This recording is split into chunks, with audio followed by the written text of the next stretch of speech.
आइए जानते हैं आज की कुछ अंतर्राष्ट्रीय खबरों को। पहले एक नजर आज की हेडलाइंस पर।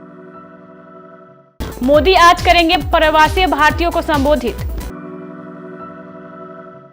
125 NSUI कार्यकर्ता पंजाब रवाना, भारत जोड़ो यात्रा में होंगे शामिल।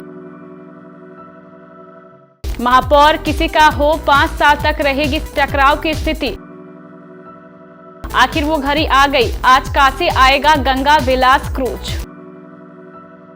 गोरखपुर में झोलाछाप डॉक्टर चला रहा था अस्पताल, इलाज के दौरान गर्भवती महिला की हुई मौत। रूस ने खत्म किया संघर्ष विराम, यूक्रेन को हराकर ही युद्ध खत्म करने की घोषणा। पश्चिमी ऑस्ट्रेलिया में 100 साल की सबसे खतरनाक बाढ़। मौसम का मिजाज, कोहरे का सुनहरा श्रृंगार। रीना रॉय से क्यों मिलती है सोनाक्षी सिन्हा की शक्ल। मजा आ गया, विराट कोहली की इंस्टाग्राम स्टोरी पर सूर्य कुमार यादव का रिएक्शन हुआ वायरल। इंदौर में प्रवासी भारतीय सम्मेलन के दूसरे दिन आज सोमवार को प्रधानमंत्री मोदी भी शामिल होंगे। सूरीनाम के राष्ट्रपति चंद्रिका प्रसाद संतोखी और गुयाना के राष्ट्रपति मोहम्मद इरफान अली बतौर अतिथि मौजूद रहेंगे। ब्रिलियंट कन्वेंशन सेंटर में आयोजित सम्मेलन में 70 देशों के 3200 प्रवासी भारतीय शिरकत कर रहे हैं।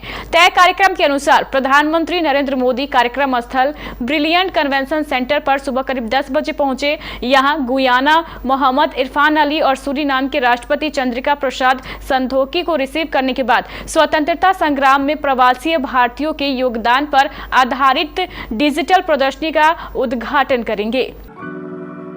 कांग्रेस सांसद राहुल गांधी की भारत जोड़ो यात्रा में शामिल होने के लिए भिलाई से 125 NSUI के कार्यकर्ता पंजाब गए हैं। मुख्यमंत्री भूपेश बघेल ने अपने निवास भिलाई से 3 से भारत जोड़ो यात्रा के लिए जा रहे युवाओं की बस को हरी झंडी दिखाकर रवाना किया। इस यात्रा में भिलाई विधायक देवेंद्र यादव को कोऑर्डिनेटर भी बनाया गया है। मुख्यमंत्री भूपेश बघेल रविवार देर शाम हेलीकॉप्टर से भिलाई 3 पहुंचे। इसके बाद वहां से सड़क मार्ग होते हुए भिलाई 3 स्थित अपने आवास पहुंचे। यहां उन्होंने घंटों से मुख्यमंत्री का इंतजार कर रहे कांग्रेस के यूथ कार्यकर्ताओं से मुलाकात की, उनसे भारत जोड़ो यात्रा और राहुल गांधी व प्रियंका गांधी के बारे में जानकारी ली। साथ ही साथ अलग रवाना हो रहा जत्थे को भी बधाई दी। दिल्ली नगर निगम में महापौर किसी का भी बने, लेकिन भाजपा और आप में टकराव की स्थिति ऐसी ही रहेगी जैसे कि शुक्रवार को सदन की बैठक में देखने को मिली। 5 साल तक जानकार ऐसी स्थिति के दोहराव की आशंका जाहिर करते रहे हैं, क्योंकि दोनों दलों के पास सदस्यों की संख्या में ज्यादा अंतर नहीं है। ऐसे में महापौर बनाने वाले पार्षदों के लिए सदन चलाना किसी चुनौती से कम नहीं होगा। इतना ही नहीं, सत्ता पक्ष को किसी प्रस्ताव को पारित कराना भी कठिन होगा। विपक्ष में संख्या बल अधिक होने की वजह पार्षद विभिन्नता प्रस्तावों को पारित करने से पहले वोटिंग की मांग कर सकते हैं। इसलिए सत्ता पक्ष से लेकर विपक्ष के सभी पार्षदों को सदन में मौजूद रहना जरूरी हुआ, तब कि सत्ता पक्ष और विपक्ष प्रस्तावों को पारित कराने या गिराने में सफल हो पाएंगे। घने कोहरे की वजह से स्विस पर्यटकों को लेकर कोलकाता से चला गंगा विलास क्रूज 17वें दिन भी वाराणसी की सीमा में प्रवेश नहीं कर सका। गाजीपुर से चला क्रूज रविवार देर शाम तक चंदौली के अमादपुर तक पहुंच सका, फिर क्रूज की टीम ने वहीं डेरा डाल दिया। अब क्रूज के आज सोमवार काशी पहुंचने की उम्मीद है। पर्यटकों के स्वागत की भव्य तैयारी की गई है। क्रूज से गाजीपुर तक आए कुछ स्विस पर्यटक रविवार को सड़क मार्ग से वाराणसी आ गए। इन पर्यटकों का कैंटोनमेंट स्थित होटल में शहनाई बजाकर स्वागत किया गया। देर शाम पर्यटकों ने दशामेध घाट जाकर गंगा आरती भी देखी। सारनाथ स्थित धमेख सुपूत और संग्रहालय का भ्रमण किया। पर्यटन व संस्कृति विभाग की ओर से विशेष सांस्कृतिक कार्यक्रम भी आयोजित किया गया। गोरखपुर में एक झोला छाप द्वारा चलाए जा रहे एक अवैध अस्पताल को स्थानीय प्रशासन ने सील कर दिया है। दरअसल वहां एक गर्भवती महिला इलाज के लिए गई थी और उसकी मौत हो गई। पुलिस ने रविवार को जानकारी दी है कि झोला छाप को भी गिरफ्तार कर लिया गया है। मामले का खुलासा तब हुआ जब मृतका के पति ने अस्पताल प्रबंधक रंजीत निषाद के खिलाफ मामला दर्ज कराया। शिकायत के अनुसार गोरखपुर के गुलरिया क्षेत्र से सत्यम अस्पताल में मंगलवार को जैनपुर क्षेत्र निवासी सोनावत देवी नामक नामक 30 वर्षीय गर्भवती महिला की मौत हो गई थी। स्थानीय लोगों ने दावा किया है कि अवैध अस्पताल 1-2 मंजिला इमारत में मौजूद था और इसमें लगभग 10 बिस्तर थे।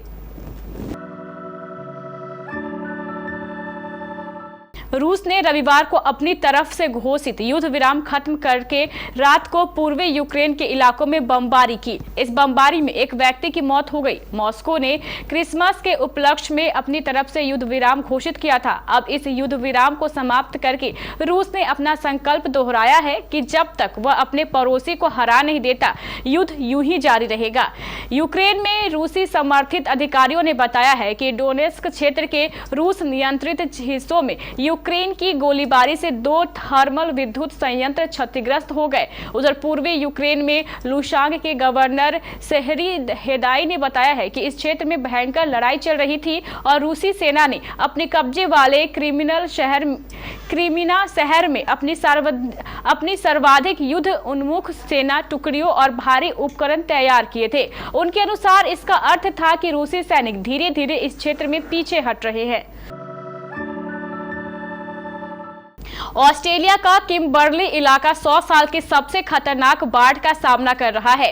किम्बर्ली का क्षेत्रफल ब्रिटेन की तुलना में 3 गुना ज्यादा है, लेकिन आबादी कम है। यहाँ रहने वाले आधे लोग आदिवासी हैं जो दूर दूर बने घरों में रहते हैं। इस विशाल क्षेत्र में ट्रॉपिकल साइक्लोन एली की वजह से भारी तबाही हुई है। इससे कई इलाके चारों तरफ से पानी में घिर गए हैं और सड़कें पानी में डूब गई है। बाढ़ से कंगारू भी बड़ी संख्या में प्रभावित हुए हैं।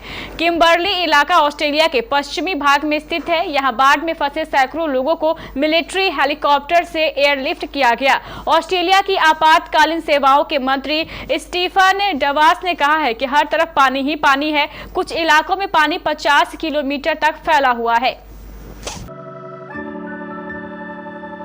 कड़ाके की सर्दी का दौर जारी है। रविवार को भी फतेहपुर कृषि अनुसंधान केंद्र पर न्यूनतम तापमान जमाव बिंदु के नीचे रहा। दोपहर बाद शीतलहर कमजोर पड़ने से दिन के तापमान में दूसरे दिन भी 2.8 डिग्री की बढ़ोतरी रही।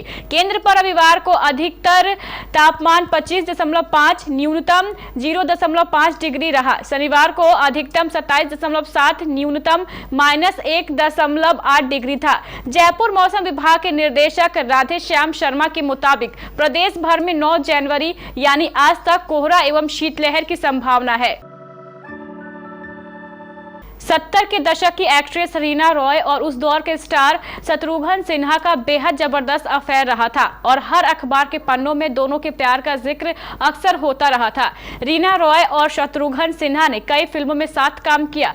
एक समय पर दोनों के अफेयर के भी खूब चर्चे रहे। हालांकि ये रिश्ता इसलिए कभी आगे नहीं बढ़ पाया क्योंकि शत्रुघ्न पहले से शादीशुदा थे और उन्होंने रीना को अपने मन में तो बसा लिया था, लेकिन वो उन्हें अपनी जिंदगी का हिस्सा नहीं बना सके।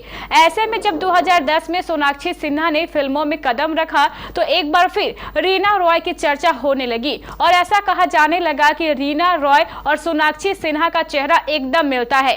ऐसे में अब खुद एक्ट्रेस रीना ने इस मामले में पहली बार चुप्पी तोड़ी है और लोगों के सामने अपनी बात रखी है। सूर्य कुमार यादव ने शनिवार को Saurashtra cricket association stadium Rajkot में श्रीलंका के खिलाफ तीसरे और निर्णायक टी20 में एक सनसनीखेज तीसरी टी20 शतक लगाया। उन्होंने केवल 51 गेंदों पर नाबाद 112 रन बनाकर भारत को मेहमान के खिलाफ 5 विकेट पर 228 का बड़ा स्कोर खड़ा करने में मदद की, क्योंकि भारत के कप्तान हार्दिक पांड्या ने टॉस जीतकर पहले बल्लेबाजी करने का फैसला किया। सूर्य कुमार यादव ने 7 चौके और 9 छक्के अपनी पारी में लगाए। स्टार भारतीय बल्लेबाज की एक और अविश्वसनीय पारी थी, जिसके चलते एक बार फिर क्रिकेट फैंस, विशेषज्ञों, वर्तमान और पूर्व क्रिकेटरों ने उनकी सराहना की।